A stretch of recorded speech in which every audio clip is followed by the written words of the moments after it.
On. Welcome to Peter and Roughie's football show, sponsored by Arnold Clark. Sorry we don't have any titles there, but nevertheless I can tell you we are indeed sponsored by Arnold Clark. Barry Ferguson, Tam McManus and Chris Miller here with us. Chris, welcome along. I don't know if you're happy with your midfield and your front line, but we've tried our absolute best to just to make sure that you're looking okay. No, I think it's a great lineup. Boys are looking good. I think very happy with it. Very happy with it. Delighted to have you on board for today's show. Lots of things to talk about. You can indeed like, share and follow us on our Facebook page, and you can subscribe to our YouTube channel as well. Barry, Tam and Chris ready to answer your points of view as ever on Facebook and YouTube. We've got lots of things that we want to discuss, namely, of course, the friendlies from last night. Barry, what a positive result. What a great result for Rangers. Yeah, it was, Peter. Look, I don't look too far into pre-season friendlies, but listen, it was against a good opposition. I know they didn't have their full strength team out, but listen, I was quite impressed with Rangers, to be honest with you. Certainly when they went down to 10 men, it's always a struggle, but they coped well, and there was some decent performances, Peter, and to cap it off, beating Leon, who are, let's be honest, a decent team, 2-0, so going into tomorrow's game, I'm sure they'll have lots of confidence. But as I said, I'm not getting carried away. It's still pre-season. Yeah, listen, there was a positive and a negative to Ryan Kent, Tam. He looked good when he created certainly one of the goals for Rangers. I thought he looked lively. But then, of course, red mist and he gets a red card. Yeah, Peter, he was looking very sharp. He done great for the first goal. He cut in from the corner. And, he done superbly well to create the goal, and he looked good, he looked sharp, but it's a moment of madness, Peter. It's you can't raise your hands in a game, and I know it's a friendly game, and the referee's a bit busy for me. He could have, gave him a booking or spoke to the bench. I don't think I had to give him a red card, but you can't react like that, and you can't raise your hands and try and slap somebody, because 9 times out of 10 in any game, you're going to get sent off. So disappointing for him, and it certainly gave the rest of his teammates a fair fitness exercise for the last hour of the game, because they were doing a lot of running. Leon were a good side. They moved it side to side, and there was a lot of chasing about. And particularly when we got down to 9 men for even the last 10 minutes, and they've got a young back 4, I thought they showed a lot of character, Rangers, and it was an excellent performance. So they can take a lot from it. But Ryan Kent needs to behave and get that petulance out of his game, I think.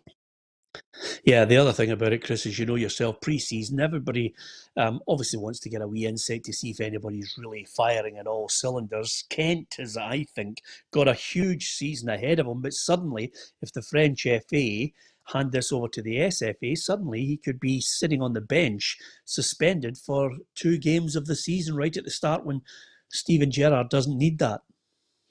Yeah, definitely. I think he's a massive player for Rangers, and obviously at the end of last season he was just coming back from his injury, and I think the Celtic game, it's something that he's done before. It raised his hand before, I think, with Scott Brown, and it's just something that you want your players to have that bit of fire, a bit of edge, but you've got to have it controlled.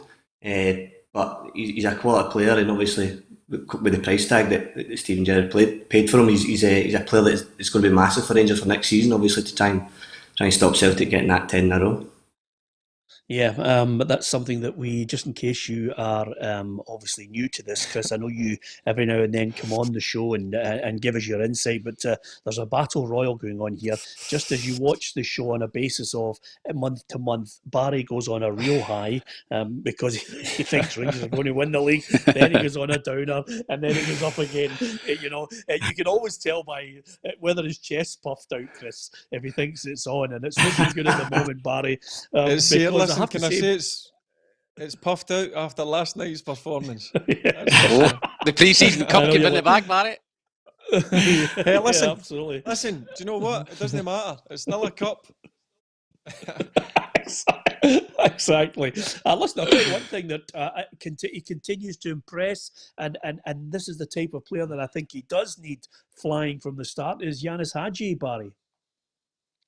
Yeah, Peter, I says when they brought him in, certainly you could see the potential the boys got. There was no doubt about that. Good quality on the ball.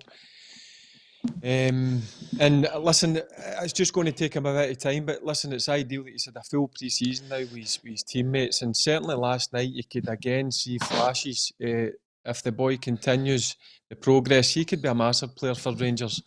He's still only young, he's still learning, but I can see that Rangers could have a top player in their hands there.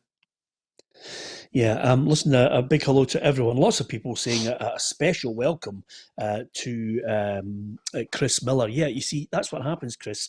Once they see a new face, they think, oh, aye, there you are. And they think, is he the replacement for McManus? Because McManus tends to swear, Chris, every now and then on the programme. I just thought I'd tell you that. I know, look at Chris's face, amazed by the whole thing. Exactly, shocking. I have to say to you that on the show today, we've got a one-to-one with Mark Reynolds of Dundee United. He's got some interesting thoughts on United, some of the players. If you are a Dundee United fan, well worth listening to him, because he's talking, of course, about some of the players he thinks are going to shine for United this year. He's got some really positive stuff about Lawrence Shankland, because he obviously played with him at Aberdeen as well in his younger days. And more importantly, I think any young footballer out there, and I know, Chris, you do a lot of work on this as well, Barry and Tam, any young footballer out there, listen to Mark Reynolds' words on the spare time that you have. Try and use it to the best of your ability, because football, as ever, is precarious. I think Stephen Gerrard and Gary McAllister obviously mentioned the fact that they have been having a look at Bangani Zungu, the French player, Barry, but I think he's just one of a long list that they'll be saying, okay, can we get a half-decent quality player that suddenly comes in to the starting 11 and takes them to the level that they want to be at? Yeah, I've said it for the start, Peter. Any player that Steven Gerrard goes and gets, I think, has got to come into the starting 11 or make a real shot at getting in the starting 11. There's no point in having squad players because it's a massive season. We all know what Celtic are going for 10 in a row, and Steven Gerrard and the players will certainly know. So I think the players that he goes out to try and entice to come to the club have got to be ones that will come straight into the starting 11 or challenge the players that are already in there just now. Yeah, and as ever on this programme, there's always a situation where there's some breaking news that comes in, and we'll get your thoughts on it, guys. But Hearts and Thistle, their fight to reverse their relegation is set to resume on Monday. With the dispute with the SPFL, it's going to arbitration. So the procedural meeting held on Friday, that was just to confirm details for the case. And barring any last-minute changes, of course, the independent panel will hear arguments from Monday, and the hearing itself is expected to last 2 days. And Chris, even when I'm speaking to Mark Reynolds of Dundee United, there are so many players, so many managers, so many directors, chief executives, you name it, owners, wondering what twists and turns could possibly come from arbitration. Have you ever witnessed anything like it? No, obviously with everything that's on, it's totally new to everybody. I think for the clubs that obviously, like your likes of your Falkirks, your Partick Thistles, you can see exactly why they could feel aggrieved a bit. Hearts, for me, I think the Hearts fans won't always say this, but I think they looked as if they were only going one way for me. But it's the same for teams like Dundee United, who obviously in our division, the Championship, they've been clear favourites, clear winners, been the best team in the league. They deserve to get promoted. So, there's the reconstruction's not happening, and I think everybody needs to, whatever happens, the decision is made when it comes to this arbitration. They need to move on, because football has to go on, life has to go on. I think everybody has felt that, and we need to try and start to get back to some normality. And whatever the decision is, you've just got to take your medicine, whether it's good or be bad, and move on, I think. Yeah, that would be wise words, but as Tam knows on this programme, all the wise words are booted into left field, Tam, when it comes to everybody moving on, because with Scottish football, we just can't move on. I mean, I am dreading the thought, Tam. We're 2 weeks away from the start of the season. I am dreading the thought of this going to the Court of Arbitration for Sport if Hearts and Thistle think, no, we're not happy with the outcome here. Peter, it would cause chaos throughout the leagues. We've got the fixtures out, particularly in the Premier League at the minute, and everybody's geared up to August the 1st to start the season. And if it goes to the Court of Arbitration, then it could be delayed. You know, it could be that Dundee United don't kick off their games because they might not be in the Premier League. You know, it's just it's mind blowing how that could work out. So hopefully, fingers crossed. I think everyone would want it sorted before then, and we can get on with the start of the season. As Chris said, you know, whatever decision is made, people have to just get on with it because it's dragged on for so long now that we need to get on with the football, and everybody's looking forward to August the 1st. The game's kicking off in the Premier League, and then October, obviously the lower divisions. So fingers crossed, Peter, it doesn't come to that. Yeah, a big hi to everyone joining us as ever. Lots of people join us to have a wee look, see what the main topic is. Hi to Alan Lawrence, don't know if you remember him, Barry Nipper Lawrence, great player in his day with Airdrie and of course Hearts as well. Good lad, always good to see Nipper joining the football chat, joining the football family. So hi to you, Nipper, and lots of people, Steve McCarran, Sean Grogan, Hugh Hepburn, lots of guys join us on Facebook to put their point across. The one thing I would say to you, Barry and Tam, you're not aware of this. I am, because obviously I've got to follow social media, but every now and then a footballer will take his top off and show people their six-pack. Now, it's not the type of thing, Tam, that you or Barry would do, but it is the type of thing Chris Miller has been doing of late. Now, this whole working out and then showing everybody your body, why oh why couldn't you have a word with Lee Griffiths and sort it out for him? I mean, what happened there? I mean, go and ask the boy if he wants to come and have a body like yours. Yeah, if Lee wants to come and do a bit of training in the garage with me, I'm more than happy to help him, you know, get his fitness levels up again. Obviously, it's something I do for my PT business and stuff, but I get plenty of stick for it from a few of the boys.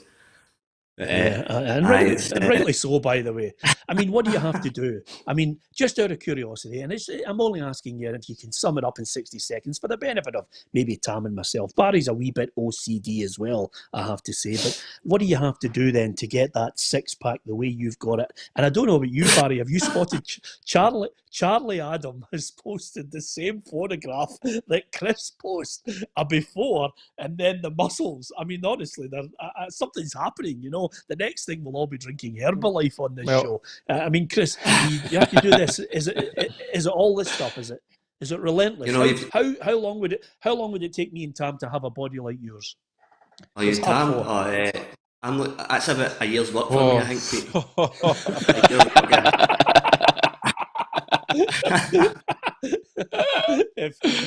I presume if Tam's a year, then I presume you're giving up football by the time you get me in shape. Is that what you're saying? Is that what you're saying, Chris? I mean, honestly, magnificent. I think he's been too nice there a year. I'd be looking at maybe, certainly for you, Peter, maybe a year and a half. For Tam McManus, at least a couple. It's unbelievable. I mean, by the way, I mean it's a great thing. I mean, to get in shape like that and do it. Is it all the weights that really you have to work on? Oh, I think one of the biggest things is your nutrition. As the boys will know through playing football and that, training is one thing, but the biggest thing is what you put in your body. You know, you can train all you want, but you can't out-train really a bad diet. So I think one of the most important things is your nutrition.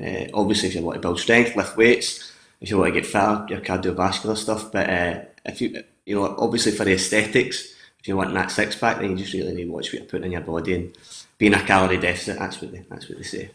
Yeah, and with that in mind, Barry, I mean that really kind of rules out our rolling sausage on a Saturday morning. I mean, he's killing our weekend.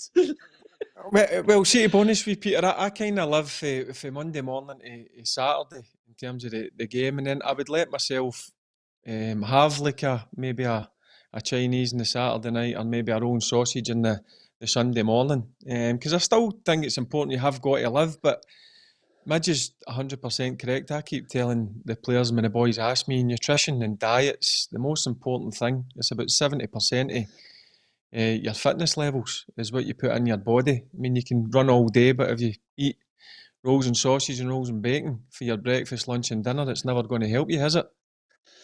Aye, okay, shut it.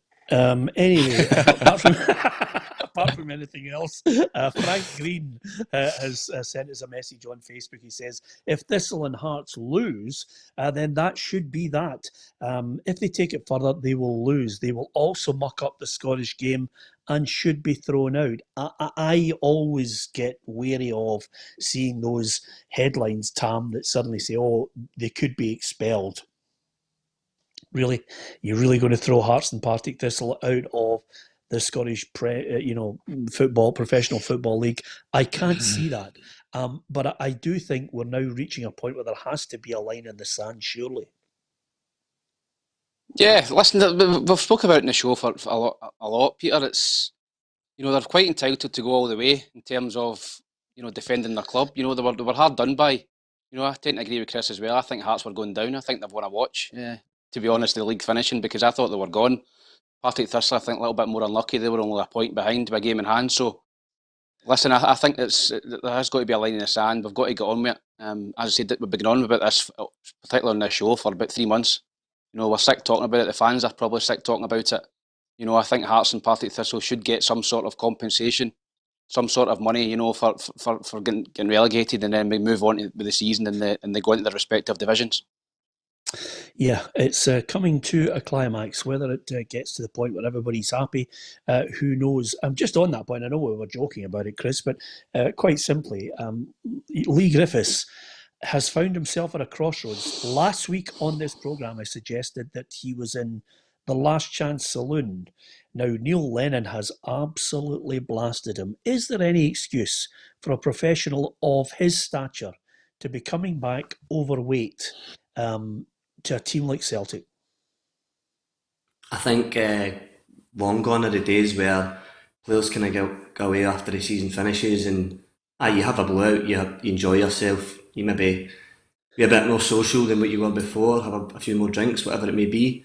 But when you're coming to one of obviously the champions coming back, you've got to go back in decent condition. There's a level of professionalism that I think that every footballer has to adhere to, and I think it's even more magnified when you're one of the old firm clubs. So I think Lee will obviously have to look at himself in the mirror and say maybe I came back a bit out of shape, and somebody's going to have to work on his own and regain his manager's trust, because that's what it'll feel. A manager will feel he's been broken his trust, where they're coming back into a massive season for Celtic, obviously going for that 10 in a row, and it's huge for the club. So he's let himself down more than anything else, and I'm sure he'll be feeling that. Barry, this is not a media campaign here. This is, first of all, Scott Brown fired one across his bow in the last 7 days. And then the manager really let rip last night on it. And he actually mentioned that he's actually got to cut out the social media as well. These, GIFs, these memes, these photographs, these inspirational messages mean nothing to Neil Lennon. He wants that cut out as well. This is the Celtic manager saying to him.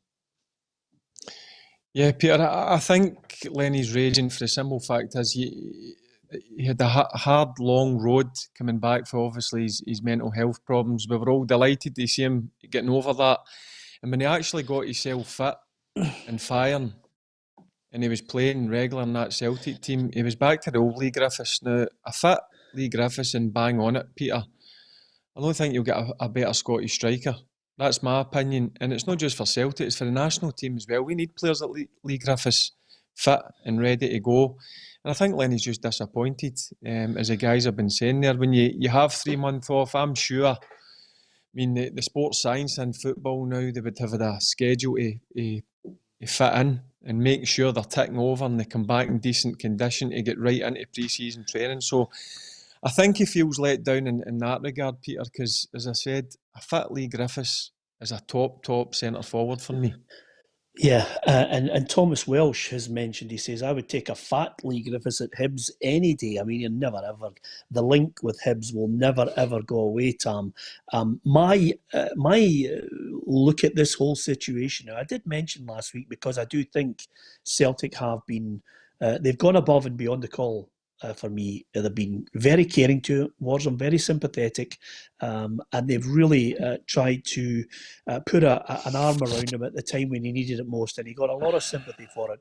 But there are just a number of incidents now that are pushing the manager to the edge, and I think what you'll see shortly is a strategy from Celtic, which if he doesn't buck up his ideas, they will start to look for that striker that either pairs with Edouard or becomes part of another foursome, which is whether it's Bayo and Klimala and Edouard in this new signing. I think that will become a priority because Neil Lennon knows he can't carry anybody this season.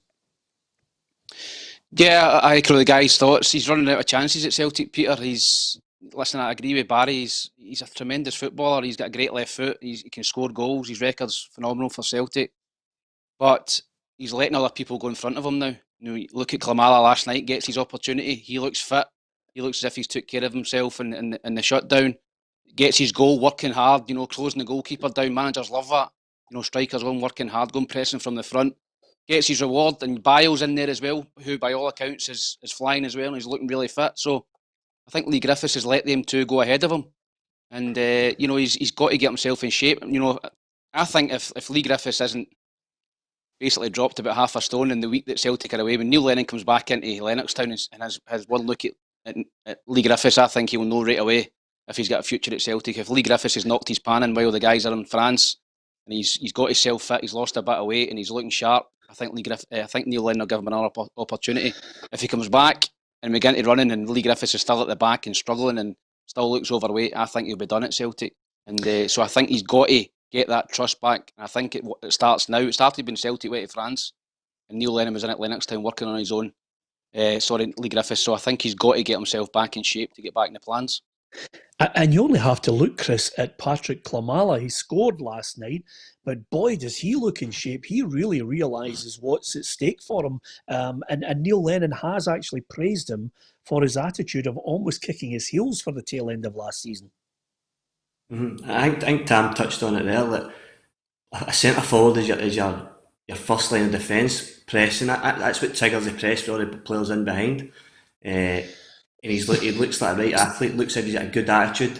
Obviously, he's already impressed the manager, and so the only person that's going to suffer through Lee Griffiths' actions is going to be Lee Griffiths. So, it's up to him to kind of respond to that. But obviously, lad Klimala's come in, and he was buzzing to get his opportunity. Not getting a wee goal last night is only going to enhance his chances. Yeah, a lot of people saying, how come Chris's clock is 15 minutes faster than everyone else's? Well, just to clarify, Chris plays for Morton, and in Greenock, it's actually the place is still stuck in 1955. So that's quite that clock's a significant time behind. Tom Jones is still in the charts over there, so it's absolutely fantastic. and Barry, Nike hasn't been actually founded yet, so there's plenty of time over in Greenock for Chris and the boys. Listen, on that point as well, by the way, I think Crawford Ray mentioned that they're going to hand the club over to the Morton Community Trust, I think I've got the tag right on it, but they're going to take over. It's another fan ownership, Chris. You're coming to the tail end of your career there. Could this be your last year there? What's happening? Just now we're kind of obviously with everything's going on in the background, there's a number of players that haven't been told yet what's going on with their contracts and whatever else, so we're just all kind of waiting to see what happens. I think with the way the season ended, I'm definitely wanting to play another year anyway, one more year. Obviously I've not spoke to the club yet, just waiting to hear back from them what their plans are, what they want to do with me. So we're just kind of trying to wait. But in terms of the community trust, it's fan ownership, and there's a lot of pledges. There's a lot of the people who are behind the scenes are obviously looking to try and take the club forward and move it on. I think Crawford alluded to that. It was obviously his dad's dream was always to take Morton to the Premier League, and he just felt he couldn't do that anymore. So the fans are there to step in, and hopefully it's a step in the right direction. It takes the club forward and moves it on. Obviously the Rays have been fantastic for Morton and done a great job over the years. Yeah, I mean, I look at that place, and I always joke with them. It's one of those places where I used to, from time to time, go over there to Greenock and watch Andy Ritchie, one of my favourite Mavericks, Tam, there, and Mhm. but for a few bits of polish here and there, the stadium still looks like the stadium I watched Andy Ritchie in. But I'll tell you this, they've got a fantastic set of supporters. I regularly go over and do some gigs for them. They've got a great set of supporters. I think a Keeping great yourself in there, catch. Peter. Well, you can't.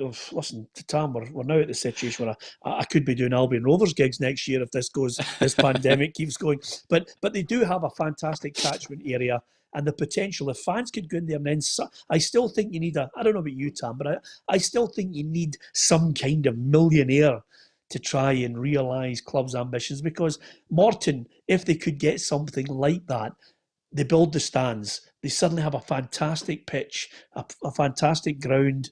They've got a great catchment area for fans to go and rush back there. Yeah, listen, obviously Morton were a Premier League club long before kind of I was born, and in the early 70s, 80s, they were a big club in Scotland, and as you said, it's a great. I like the stadium.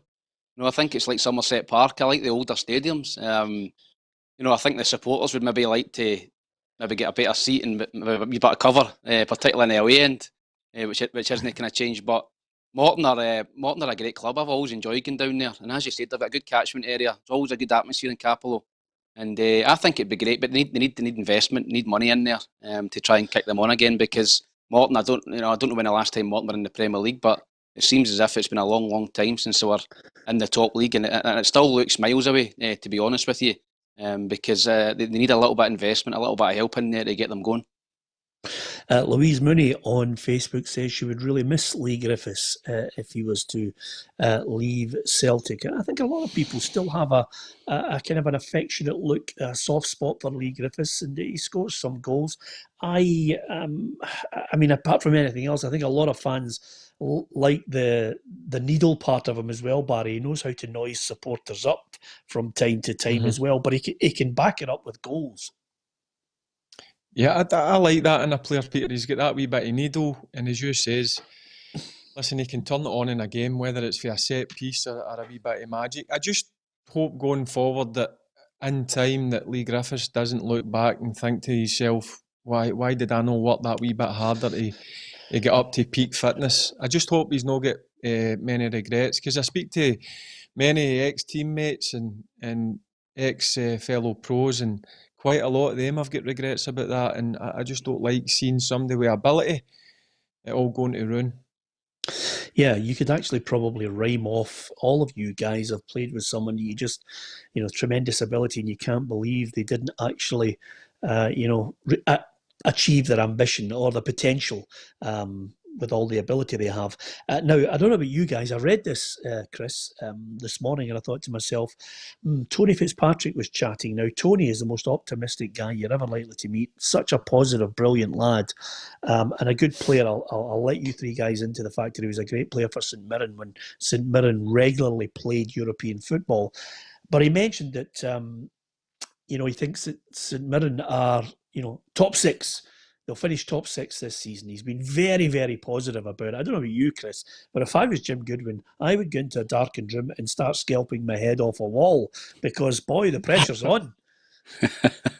Well, it's one of the ones, isn't it? It's all right you're being positive, and behind closed doors, like when we were at St Johnstone, first and foremost, we always said stay in the league, right? Even though we believed we were a top six side, and we were at that time, and I'm so happy over the last few years when I was there. But we were never going out our way and saying in the press, because it just puts pressure on yourself, puts your pressure on the manager, you raise fans' expectations. So, if St Mirren had been year in, year out, top six, getting into Europe, getting to semi-finals, whatever it may be, and you could understand them. But I just think it, as you say, it puts pressure on the players, puts pressure on the manager, because you can start a season and say you go on a bad run, and then it just looks like a bit of egg in your face. So I prefer the way to go, right? Yeah, you're quietly confident behind the scenes. You and your manager, your players, your expectations are. You set your targets, you work towards them. You don't need to be coming out and saying that we're going to be a top six side. I just think it puts pressure on everybody. Yeah, I mean that's fine, Barry. If you've got a whole team of, guys that are internationals who are sitting there, when you first broke into the side at Rangers, you're looking around, you think, okay, I've got Van Bronckhorst here, I've got Arthur Newman, and they're all confident about what they're going to do. That's fine, but as Chris says, things can change with clubs. You can go on a run of 3 or 4, and all of a sudden, confidence goes. You're shattered. Yeah, but I prefer things like that, Peter, getting kept in-house, as Chris just says there. I'm sure Jim will want to be taking Tony into a darting room and telling him, here, listen, you can't be saying things like that. I'm under severe pressure. And I get where Chris is coming from, but I think that's the best way. When he was at St Johnstone, their budget was probably one of the lowest in the Premier League, and I would guess St Mirren's is the same, and it's about survival and staying in the Premier League. Look, I like ambitious people setting targets, but I think the targets should get set in-house in dressing rooms behind closed doors. I think that's the best way forward for the smaller clubs who have got lesser money to go and buy players. Yeah, we always like a noise up on this programme because people like to come in with the odd line. Stuart Carruthers says they can definitely finish top 6. They can have Hearts spot. So that gives you an indication of the calibre of messages we get here. There's no sympathy for anyone or any team.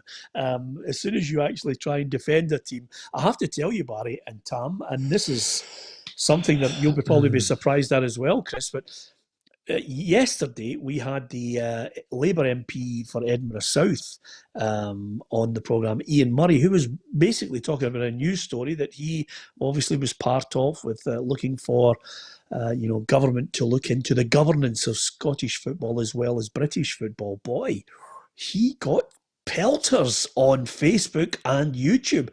Worse than you have. I kid you not, Barry. Worse than you would get over the course of a 1 hour show.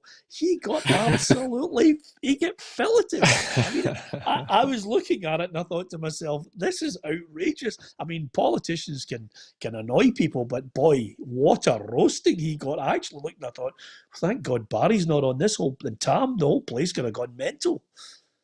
As long as he's got leather skin, Peter, that's the main thing. Listen, you get pelters on Wednesday with your comment about me, I hear. And so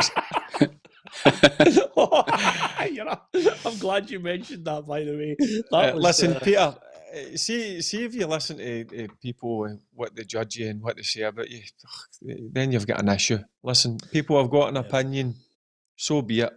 Listen, it doesn't bother me at all.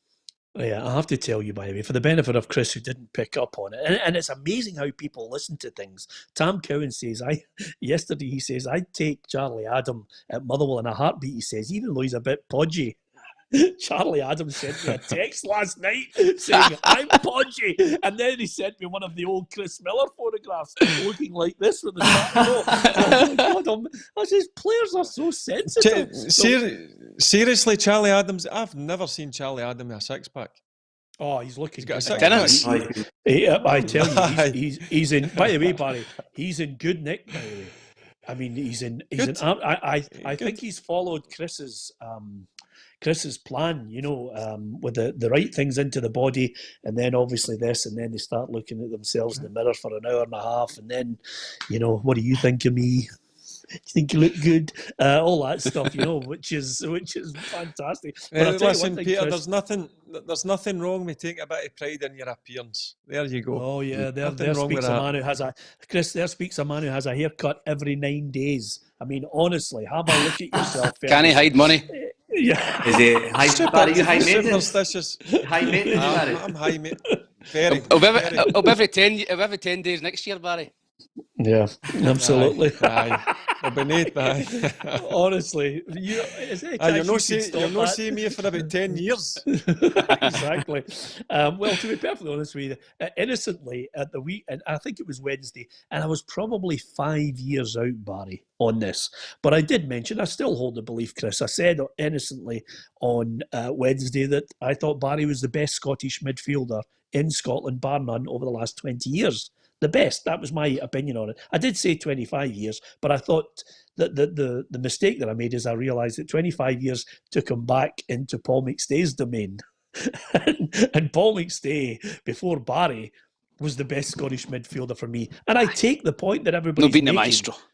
Yeah, well, I was taking the point. No, Paul McStay was a great player. Fantastic player for me. Absolutely top drawer. And then in Barry's era, I thought he was the best Scottish midfielder. A lot of people said, hey, hang on. What about Paul Lambert? You know, and I get Paul Lambert. I absolutely get he's a Champions League winner. It's all subjective, Chris. You look at players who make an impact, who can do it over a long period of time. Paul Lambert for me is a brilliant lad. I just thought Fergie in his era, tops for me. McStay in his era, absolute tops. Nobody near him. Definitely. I wouldn't disagree. Barry's he's a player that obviously you watch growing up. You know, you coming through and he and to get into that Rangers team first and foremost. You know, you look at the calibre of player that was kind of was playing in Scotland at that time, and you know, obviously Barry went on to have a distinguished career, captain Rangers, captain Scotland. You know, and had a fantastic career. A top player. It's a player that you always grown up or coming up behind. You look to try and kind of the way he dictated a game, and I think that's one of the things that all good midfield players do. Barry could dictate a game, so definitely. Yeah. The only thing about it with Barry is, Barry, your back. I know that your back is actually, it's all right. Your back's in good working order, whereas Paul McStay has a sore back now because he carried the team for about 10 years, Tam, when they were murder, to be honest. Remember the days. Carol Muggletons and the Wayne Biggins.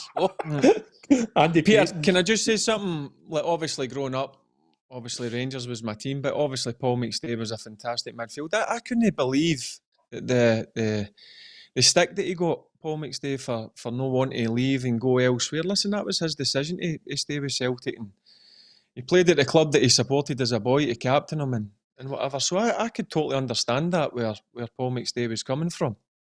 Yeah, I'll tell you how good Paul McStay was. When they had the greatest ever Celtic team, Paul McStay was in the 11. That's how good he was. I'm not surprised. He was absolutely sensational. But again, listen, we'd absolutely kill right now in the Scotland side for a Barry Ferguson, a Paul McStay. But I do think we're getting close. I don't know about you guys. I don't want to get excited, Chris. But boy, when I start seeing some of the midfielders that we've got there, if we can suddenly get ourselves maybe a centre half, a wee right back, another striker, it'll all start to look good. Definitely, and it's funny how they kind of obviously Scotland teams are before always like they were good, solid defensively, but I think that the way the coaching's going now, and obviously young boys like Billy Gilmore, obviously for Chelsea, breaking into Chelsea's first team, McTominay, John McGinn, you know, to name but a few. So there's good players there, good strength and depth in certain positions, but I think that's definitely an area where a wee bit weak, just centre half, you know. And maybe another wee striker up there, but you know the signs are good. I think that the national team's starting to get better players. You know, top players. You know, playing at the top level and top teams. We just want to kind of see that trend continue. Yeah. Yeah. McStay was top drawer, says your man there. Roddy McKenzie says, I remember watching Barry at Mill United at under 13. Wow, Roddy must be really old. He ran the show. Best by a mile. Best by a mile in that game. I bet he was still moaning at his teammates at 13. Yeah, he was a moaner at 13. He was a Stonewall certainty. And Francie Dub LU, which is basically a guy who doesn't want to actually put his real name on Facebook. They come up with a pseudonym. Says, change the company's name to PLB Soccer. Peter loves Barry Soccer. That's the one thing you have on this programme as well. For God's sake. You want to hear him in a WhatsApp chat? Don't pay anybody. Oh my God! Don't pay anybody a compliment Harrison. on this programme, or you get leathered. It's as simple as that. And of course, lots of people complimenting Paul McStay, and rightly so. He was brilliant. I know you're fed up and sick of it, Tam, but I just got to get your quick thoughts on this before we hear from Mark Reynolds from Dundee United. You know, Leslie Deans has come out and said the SFA's notice of complaint, it would be akin to a contempt of court in the legal profession. It would be a criminal offence. Now, he said that. Tony Fitzpatrick has also come out and said a £10 million payout would put clubs under. Now, I don't know about you, but I find all these comments unhelpful because, in a way, you're trying not to prejudice anyone who may well be on an arbitration panel who has to actually look at, in the cold light of day, at the facts, whether it be the rules of association or the implications of what a club feels is an injustice. Once you start getting people coming in from all areas making comments ahead of Monday and Tuesday's hearing, does it prejudice it for you? Yeah, I think it does a little bit, Peter. I think there's obviously a degree of influence trying to get exerted over certain people. As you say, the arbitration panel, we don't know who it is, but I think people will know in the game who it's going to be, who's going to be in that panel. So, no, I agree. I think there is a little bit of manoeuvring going on to try and put pressure on, whether that be the SPFL, the SFA, or the arbitration panel. But £10 million is that's never going to happen. Clubs in Scotland would go bust if that was the figure we were talking about. I know that Hearts were wanting 8 million and Partick Thistle 2 million. That was the damages, but it's not going to be anywhere near that if it gets settled out of court, which I still think it will in the next week or two. I think some sort of arrangement will be made behind the scenes, and they'll get their money, and we'll get on with the season. I wonder if that's an issue in itself, Barry. Tam says £10 million, there's no danger they're ever going to get that because clubs will fold. Clubs can't afford that.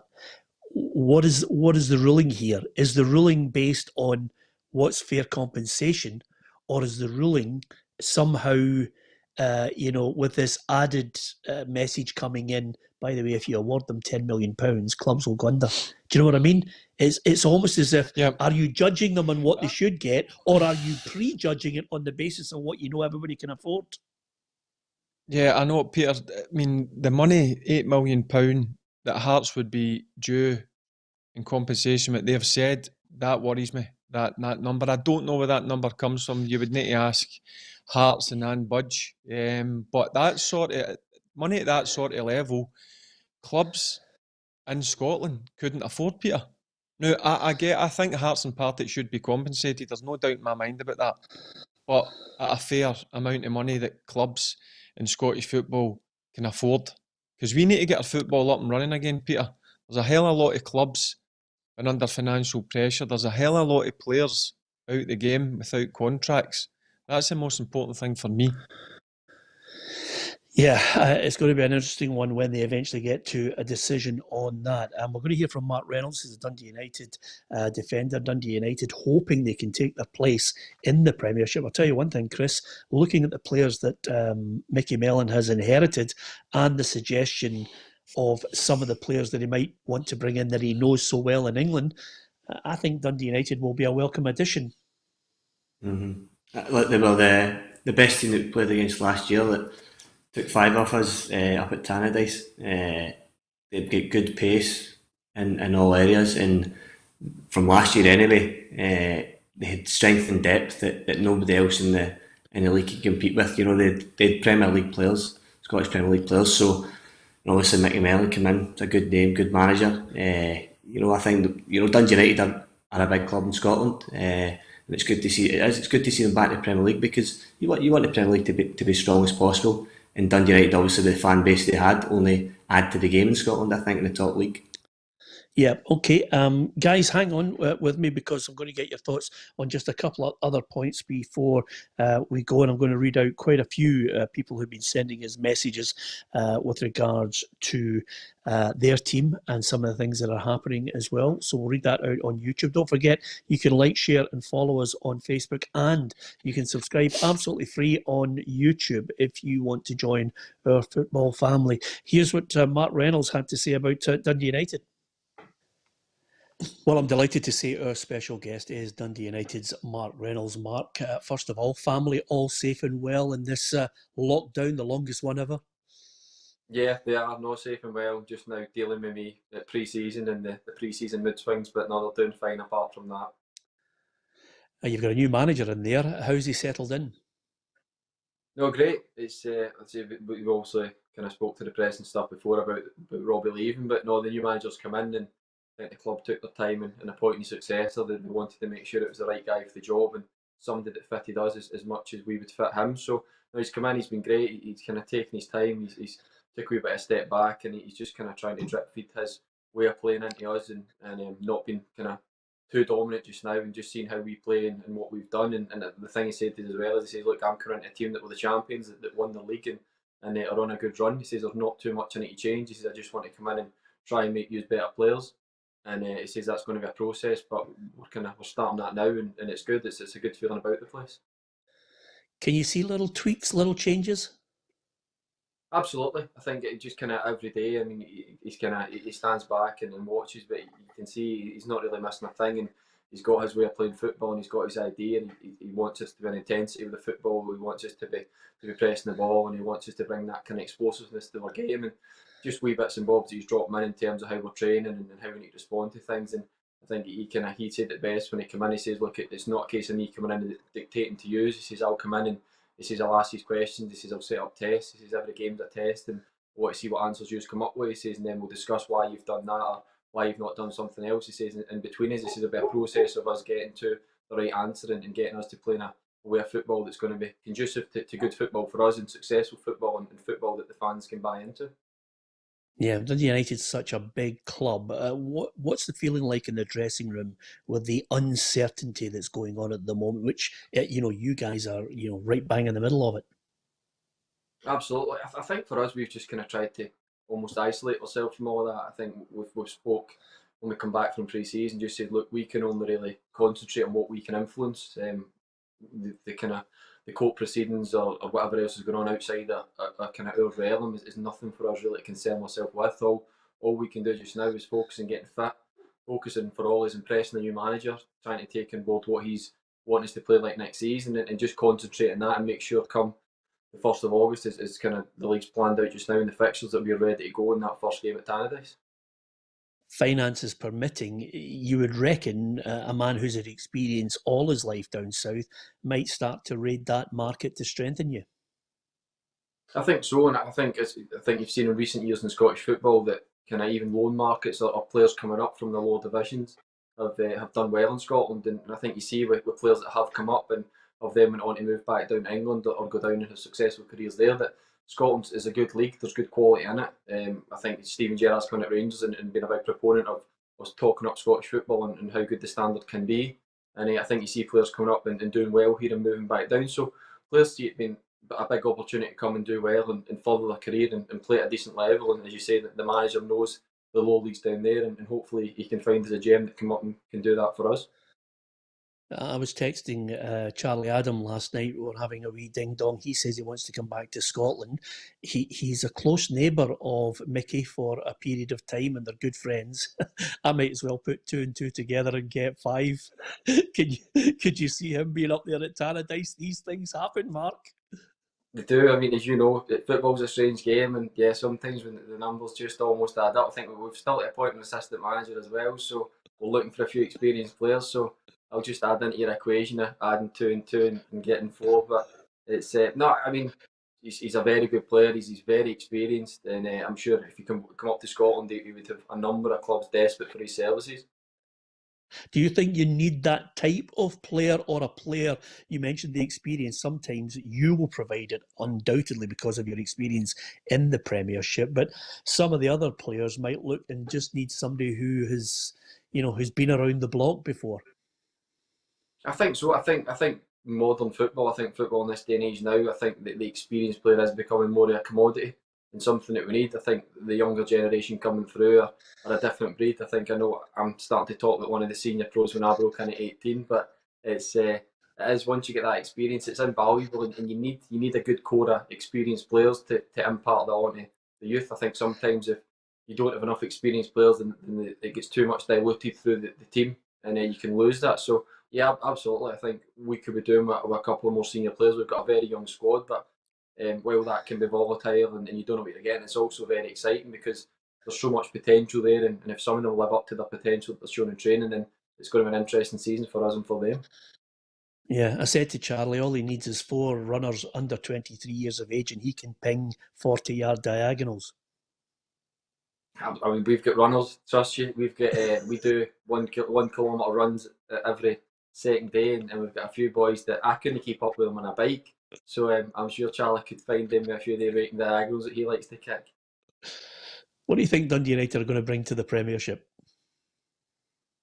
Hopefully competition, hopefully exciting football, and a team that's going to compete at the right end of the league. I think we were lucky last season that we enjoyed a good season. We enjoyed winning every other week. But it was a team that was brought in and built to go and compete in the Premiership. And I think for every team next season is going to be a different kind of proposition from what they've been used to. I think with obviously the coronavirus, the lockdown, kind of the restrictions in finances, almost the restriction of player movement, it's going to be a very different season, and hopefully it's one that we can capitalise on. We feel as though we've got a strong squad. We were lucky that the squad we had were all kind of contracted, and we only lost a couple of players. So we're feeling strong. We've got a lot of good young players coming through, a lot of good young boys who are going to have a huge opportunity. Again, in terms of talking about the lack of movement and the lack of finance to bring in real changes, then these boys are going to get an opportunity to come in and step up and really make their mark on the team. So I think for us, we want to just go and be competitive. I think that the manager, when he comes in, says he wants just to try and make us better players day on day. And if we can come away from every session feeling as though we've got better, then that's a huge step in the right direction. So I think for us, it's just keeping doing that and ultimately just winning as many games as we can and seeing where that takes us. You've got more than a few years left in you, but I always look towards the likes of yourself as a shining light and an example to young footballers about the game and the precarious nature of it and how things can affect your life, and football might not be there forever. You are one of those boys who placed a special emphasis on your education and making sure that there was a foundation there, even if you don't decide to stay in football. No, absolutely, and I think as you say, football is very precarious, and it can just be the right place at the right time, or in some cases the wrong place at the wrong time, and you don't just get that wee break. And for me, I'm lucky to come from a family that can always back me up and made sure I had a plan B and a plan C. So I was lucky I'd done well at school, and I'd always known that I'd wanted to go and do something and further my education, and was lucky to work under Craig Brown, who was a manager who kind of championed that and was always on about football. The most thing that football's got is time. They've got the time to do things, and they should be using that and putting that to as much good use as they can. So I was lucky enough to go and do a degree in mechanical engineering, which I completed last summer. So as I say, I've got a degree there, and a kind of a completely different route. If football doesn't work out, and as we both know, football's a funny old game, and you don't know where you can be from one week to the next. So for me, if it doesn't work out and it's not going great, then I've got that kind of plan B where I can just take a complete U-turn and go into something completely different. Would you like to stay in football? Do you see that as a plan? You know, lots of players are going, getting their badges, going all the way up to the most expensive one. Is that a path you will go through as well? I think it just depends what way the wind blowing. Some days, I think there's some days where I think no, absolutely, it's something that I want to do, and football has been my life. It's all I've known as an adult, even as a young adult. Football has for me has been all consuming, and it's something I feel as though I'd like to keep giving back to, and something I feel as though I've got value to give back. And then on the same hand, there's pitfalls in football, and there's things that aren't as enjoyable, and things that a lot of people don't see going on behind the scenes. And some days I think I would like to just go and challenge myself in something completely different. Hence why I went and done a degree in engineering, which is kind of almost a polar opposite from football. So it's one of these things. I think for me, the biggest thing for me when I was younger was always told just to have kind of as many strings to your bow as you can, and then when the time comes to make a decision, just give yourself options and make sure that you've got decisions to make, and you're making them from a position of power, that you can go into football because you've got your badges and you've got that experience, or you can go into something else because you've got the qualifications there. So yeah, as I say, it just depends sometimes what side of the bed get out in the morning, or what way the wind's blowing. But it's certainly something that I've not ruled out. But as I say, we'll see how it goes and see how my legs last me in these last couple of years playing. Yeah, is that probably the strongest message that you would pass on to any young footballer? Use your time wisely. I think so. It's as I say, it was Craig Brown that always said to me, he says Craig's a great guy and somebody I really enjoyed working under, and took a lot of wisdom from Craig. And he says, when I go into schools or I speak to young people, I always say, what's the one thing footballers have got more than anything else? And then he says they always say money. He's like, and I always laugh and say no. He says they've got something more than money. He says they've got time. He says they train it. So some days we're in at 10 o'clock and we finish by 12:30. He says, and they've got from 12:30 to the following day at 10:30 to fill their day. He's like, and a lot of them will fill it. Back in the day, it was going to bookies or going to the pub or just going out with your pals, and now it's kind of playing the PlayStation or playing the Xbox or online or whatever it is. He says, and they need to start using that time better. And for me, that was going and doing a distance learning course, and then eventually going kind of part time night school at university. So no, absolutely, I think use that time wisely, and I think as well in football, you're always handed huge opportunities in football. There's always great people involved in football, associated with footballs, guys who've got companies who sponsor matches, who are involved with, who are willing to give you an opportunity that a lot of other people don't get. So no, use your time wisely, but also use the opportunities that football give you. And football certainly, it opens a lot of doors up that people don't get opened up that are in normal working life. And I think use that to your advantage. And as I say, yeah, just give yourself as many options as you can. So when the day comes that you do need to hang your boots up, you're not just staring at one option because that's all you've got. You've got 3 or 4 and you've got the chance to pick between them rather than just taking the only option. Yeah, and with that in mind, I mean, Dundee United obviously want to try and hit the ground running, make an impression, as you said, play entertaining football. Tony Fitzpatrick came out and said that St Mirren, will definitely be in the top 6. I actually thought about it when he said it, and I thought, wow, Jim Goodwin needs that line like a hole in the head. But I always think of Dundee United as a top 6 side. I mean, is that realistic for you guys, or is it survival just coming back into the league? I think for us, and I think the thing that we kind of was imparted kind of almost from the top down last season, we've obviously got Tony Ashkerin as a sporting director who's done a lot and with the owners has put a lot of groundwork in, from kind of laid a lot of solid foundations, and the kind of vision from them and for us and from obviously the new manager as well is we just take it one game at a time, and we just try and beat what's in front of us. I think a lot of times in football when you start looking ahead, and as you say, when you start throwing these taglines out, we'll definitely finish top 6, we'll definitely finish that year, you're not setting yourself up to fail, but you're just giving yourself more pressure than you need, or sometimes you start looking too far ahead and you get caught up and you trip yourself up in the shorter term. So for us, it's always just been about looking at the next game and making sure that we've got more than enough to handle that. And for us, the focus has been getting back. We've got the pre-season games that the focus is for our first game against St Johnstone, and we'll go into that looking to get 3 points, and we won't look any further than that. And if we can keep doing that, which served us well in the championship, then who knows where we can finish up. As I say, this season is going to be strange. It's going to be unlike any season we've had before in terms of there's boys been kind of locked down for 3 months, and then it's how have they coped from coming back to pre-season training with that long off and not being in a gym because the gyms were shut and not being getting looked after your coaches, and then coming back to a season where we were not going to run an international break, which a lot of teams, your kind of your Celtic, your Rangers, Hibs, Aberdeens have used very well, who are not going to have that and are going to have to tailor their training and tailor their approach. So there's going to be a lot of variables this year and a lot of things different. So I think for us, we just focus on ourselves, focus on taking it one game at a time. And as I say, who knows where we could end up. Yeah, you know him very well. You've been at close quarters with him. Do you reckon Lawrence Shanklin can be a star this season? Absolutely. I think for Lawrence, he's scored goals at every level he was at. I think the one question last year that I was always getting from the press that started to irk me was what was wrong with my Aberdeen, as if he just kind of stumbled himself into an Aberdeen strip and was some kind of competition winner.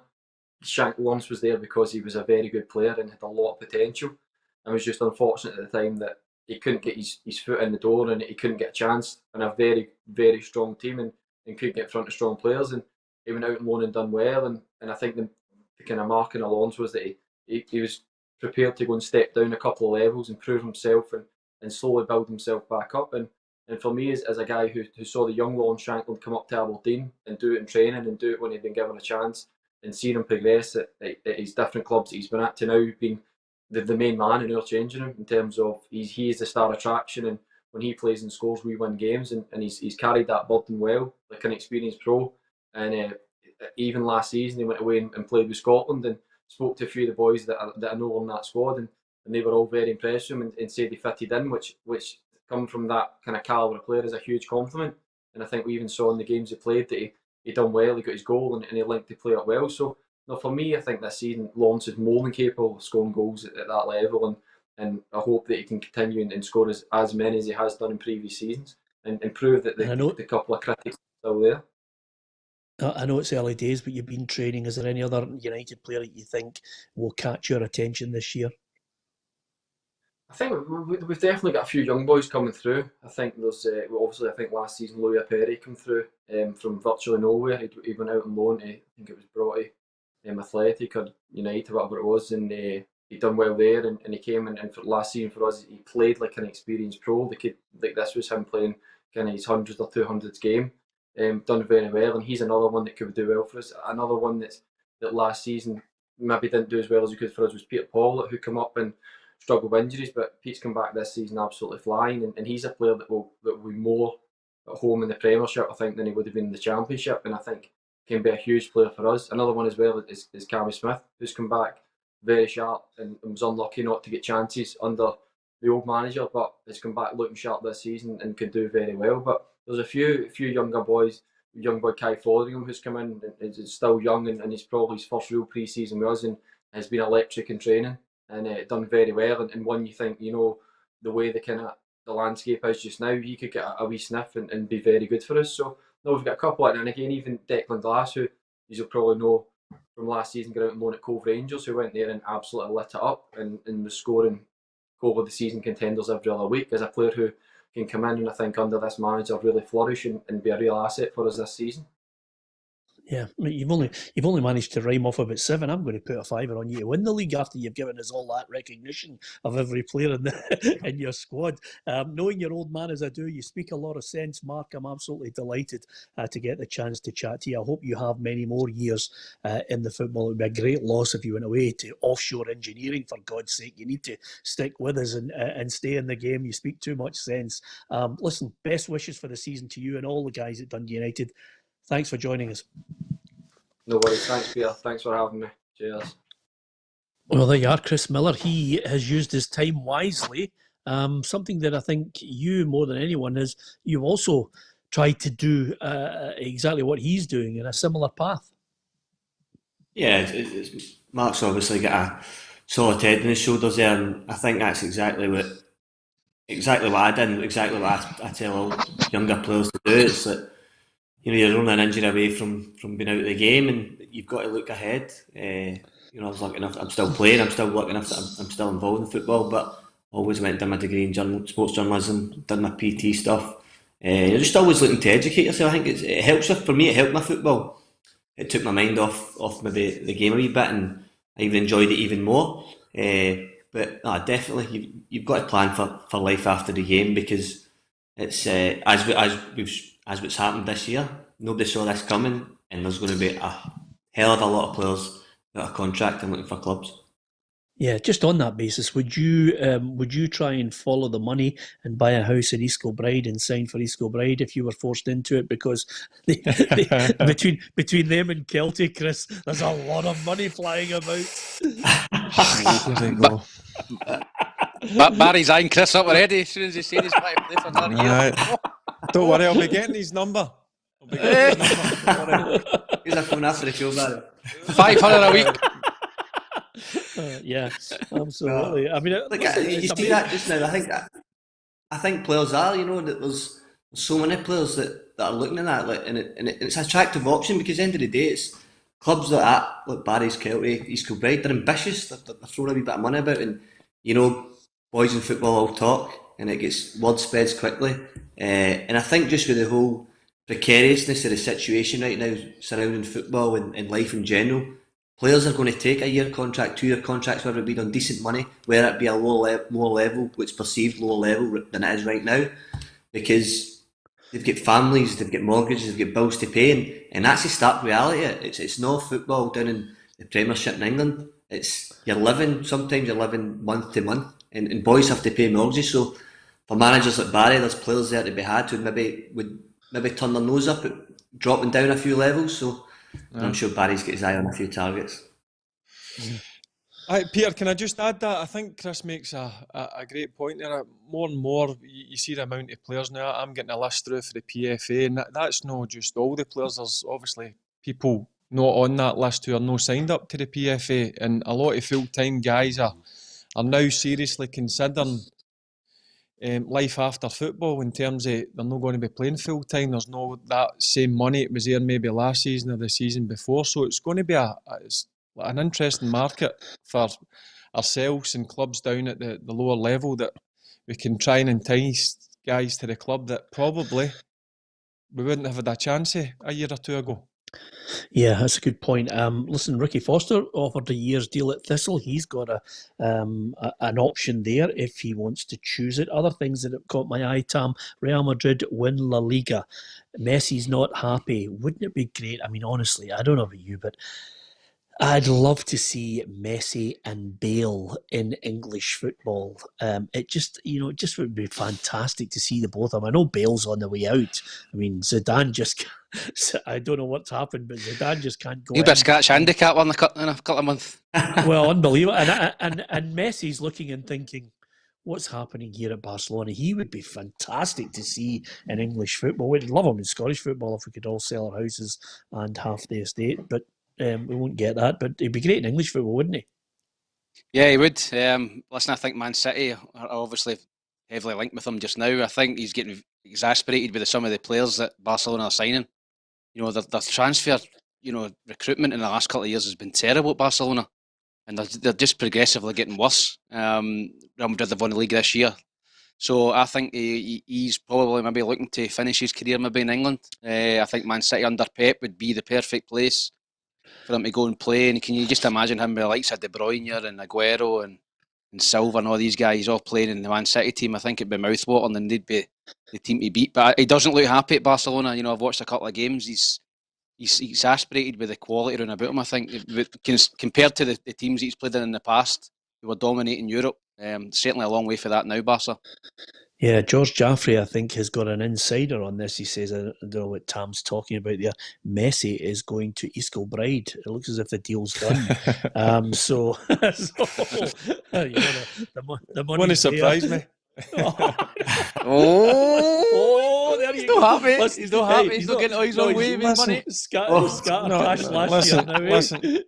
Listen, can I just say it's great for a league that East Kilbride are attracting these sort of players for the Championship and Premier League. Hey, it shows you how attractive our league is just now, Peter. Good teams in it, some good stadiums. Bring them on, Barry. Bring them on. Oh, you want challenges, and certainly we're going to get a massive challenge, not just for East Kilbride, but East Stirling, BSC, Bonnie and the people that I keep mentioning, they're signing players, going about their business quietly. So, no, it'll be a cracking league next year. Two quick points I want to make to you guys quickly. Boris Johnson's come out and said that he hopes fans will be inside stadia come October. I still think he's being overly optimistic on this whole thing without a vaccine. I don't know about you. What do you think, Tam? Listen, the clubs up here would be desperate to get fans in the stadium, get some money in, but I don't see it. I don't see it. I think in England, maybe, the bigger stadiums, you maybe get a couple of thousand in. But I think it's just too risky and it's too early, Peter, to be putting fans in just now. I think they've got to wait and try and get just keep pushing the numbers down. I think it's the R number. Just keep pushing it down and down. I think Scotland were doing the right thing. We've been very cautious up here, and I think we're getting there. But you look all over the world, in Los Angeles and places like that, who've maybe opened up too early and now they're back in lockdown, and that would be a disaster for us, particularly in Scotland. So I think just slowly, just if you maybe get a couple of hundred in to start off, then fine. But not 5, 10,000, 15,000 in the stadiums, because you're asking for a second wave of it. Yeah, slowly in your mind, Chris? Definitely. I think first and foremost, when all this stuff obviously happened, football, everybody loves it, and it's it makes people happy. It's massive in all our lives, but people's health is what's most important, and I think sometimes that can be overlooked. So I echo what Tam says. I think we've done a brilliant job in this country driving our number down, and you just need to take advice from the people above, the things that have been doing are working, and obviously we all want the fans back. I think you watch the games, and it's not the same without the fans, but we do it at the right times and we build it in. Barry Stewart Carruthers says, why not let 25% into stadiums with masks on? I mean, you can wear the masks now that you get them in your club colours as well, as long as they're effective. Is that a possibility? Yeah, it is a possibility, but I don't think you'll see the stadiums at capacity, Peter, until we get rid of this virus. And as you say, there's vaccines. I mean, I'm watching the football. For me, fans make the football, but Chris just mentioned something that's the most important. Health comes before anything. So we just need to take our time and get through this tough period. But I'm sure we will if we keep abiding by the rules and we keep listening to professionals. I'm sure in time we will see the fans coming through the turnstiles. Yeah. Okay, guys. West Ham, Watford down south. Is there a game you would watch tonight? I'm going to watch it because of Moisey. I want West Ham to Name escape the drop me. drop. Name drop me again. Yeah. Well, listen. I mean, at the end of the Moisey. day, he's My God. Scottish. He's Scottish. Do you not want him to survive? I mean, honestly, is there any patriotism for Moisey. you at all, McManus? Well, David. do you want him to survive? Yes or no? I do. I wanted Aston Villa to stay up. I've got a wee soft spot for them, but they're goose steered away. So aye, I'd like West Ham. Good club. Aye, wouldn't mind them staying up. Do you want Aston Villa to stay up because of McGinsey? Yeah, because Meatball's there. I want them to stay up. No, I was down there. I went down there with my pals. John got his tickets You go, end of pals? last season. I'm down to Birmingham with the boys. Had a wee weekend down there, every night out, and then went to the Villa Norwich game. Full house at Villa Park. Brilliant atmosphere, good stadium and that. So that's good. I like Villa. Yep. And the next day in the Birmingham Post, houses raided, shops tanned. I knew he was down there. I knew before he he came up down there. Oof. Your robbery's going on. Yeah. Robberies. Okay, West Ham or Watford? Who's winning it, Barry? It's a tough one. I'll go West Ham. Yep. And what about Man City and Arsenal FA Cup semi-final? Oh, Man City all day long. Yep. And last one for you, Man United Chelsea, other semi-final. Chelsea. That's a tough They're one. my English team. Chelsea. Aye, that's a shock. Yeah. Yeah. No, listen, I've always liked Chelsea. There's Stodge and all. There's his catchphrase. Staunch Chelsea. Yeah. Tam, what are you going for, West Ham or Watford? I'll go for Watford. I think Watford will beat them. And the two semis? I'll go with Man United and Man City. I think that'll be the final. Yeah. Chris, give us your thoughts. West Ham the first one, Man City the second one, and the third one I'm a wee bit torn. Man United are not my team, but my ex-teammate Jody Morris is Chelsea assistant, so I'll say Chelsea. His first show, he's dropped in. Chelsea assistant man. Yeah, Welcome to the show, son. I'll just following suit here. I'll just following suit for you. Yeah, absolutely. Yeah, if he wants to, Morrissey, his mates, Big Jonesy, Big Jonesy. I tell that's you, fine. I tell you in time, I think Lampard and Jody Morris will be brilliant for Chelsea. Some of the signings they're making, done well on they'll them. be bringing in. I think they're going to be back to being at the top of the league in England pretty soon. Yeah, absolutely.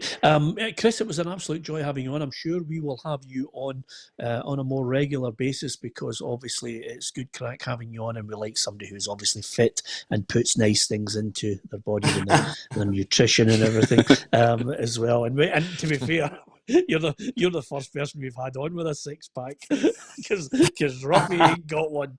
It's usually Carling in a six-pack.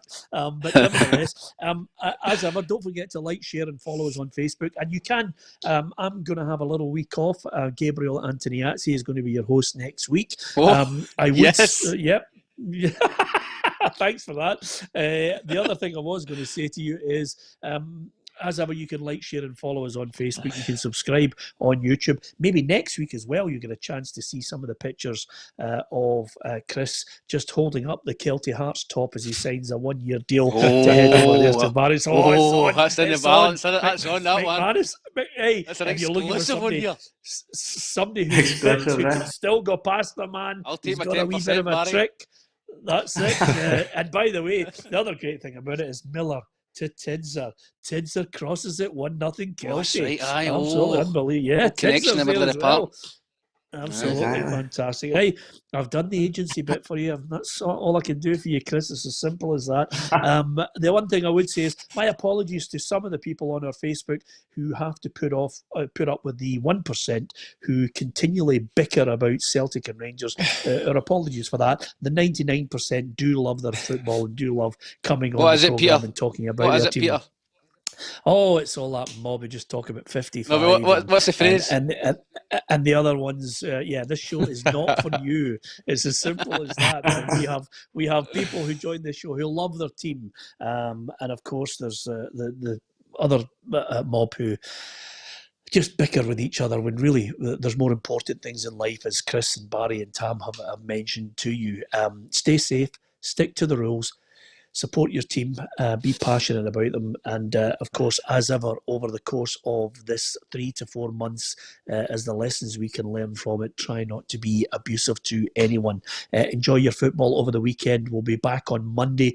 Barry and Tam will be with Gabriel Antoniazzi. Thank you very much for watching us.